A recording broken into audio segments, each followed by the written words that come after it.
I've been meaning to make a video about this for a while, and funny enough, my buddy needed me to fix his reel, so this is what I'm doing in this video. As you can see, this is a spinning reel that I'm removing the line from. I'm just taking off the best way I know how with what I have, so don't come for me. Anyways, what was happening, the line, which this is braid that we have on the reel, was spinning freely, and if you try to reel, it just would keep spinning. And didn't think anything about it, because whenever I was buying my reels from, I think I was buying reels from Dick's Sporting Goods and buying line, they would put it on the reel for you. But I just assumed this is how you do it without even thinking anything about it. But over time, I noticed with certain situations where my line would do the same thing. And so after a while, I began to look online and do a little bit of research to understand, all right, why this was happening. And the easy fix for this is simply putting mono filament on your reel first. And what that will do is it will bite.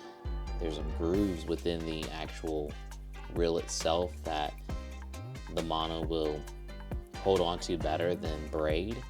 And if you put mono on first and then follow up with braid, this is going to prevent your line from spinning like it was doing beforehand.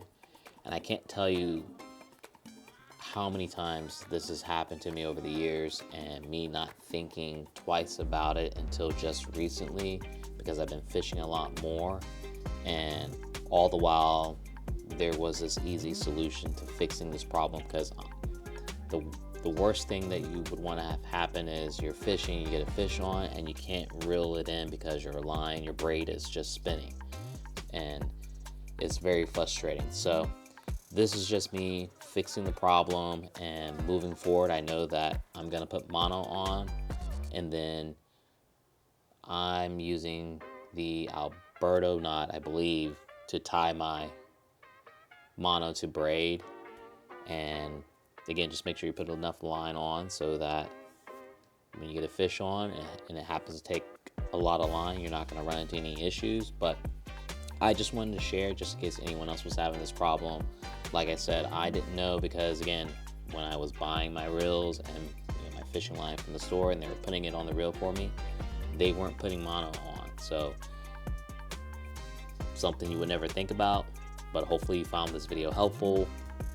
Do me a favor, please hit that like button, please share, and if you haven't already, please subscribe to the channel. And as always, thank you for watching, and I hope to see you next time on the water.